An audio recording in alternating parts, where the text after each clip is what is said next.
কোমরপুরে নবান্ন উপলক্ষে ছোট্ট একটা মিনি মেলা বসেছে। জাম্পিং এসছে অনেকগুলো, ছোট বড়। আর এই যে কিট্টু, ও তো সকাল থেকেই লাফাচ্ছে, দফায় দফায় গিয়ে লাফিয়ে আসছে।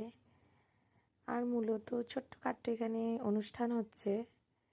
অনুষ্ঠানের মধ্যে কবি, বাউল, মানে 3 দিন ধরে অনুষ্ঠান আছে। সাংস্কৃতিক অনুষ্ঠান 3 দিন ধরে চলছে। নবান্নের দিন শুরু হয়েছে, 3 দিন, রবি সোম মঙ্গল। কিছু খেলনাপাতিরও দোকান এসছে। আর এই যে হাঁস গাড়ি, একটা ছোট্ট ঘোড়া নাগরদোলনা, ছোট্ট ছোট্ট। তবে জাম্পিং এসছে প্রচুর, মানে ছেলেমেয়েরা খেয়ে দিয়ে লাফিয়ে হজম করে নেবে, এরকম একটা ব্যাপার। তো যাই হোক, বেশ মোটামুটি নবান্নটা বেশ ভালোই জমে গেছে। আর এই খেলনার দোকান থেকে তো কিট্টু হয়ে গেছে ওর কাজ। বাচ্চাদের সামনে খেলনা থাকবে, ওরা কিনবে না, এটা হতে পারে না। তবে নবান্নের দিন আবার ফুচকা স্টলও এসছে আর কি।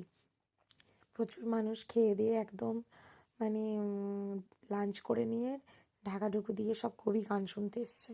ভালোই ভিড় জমেছে।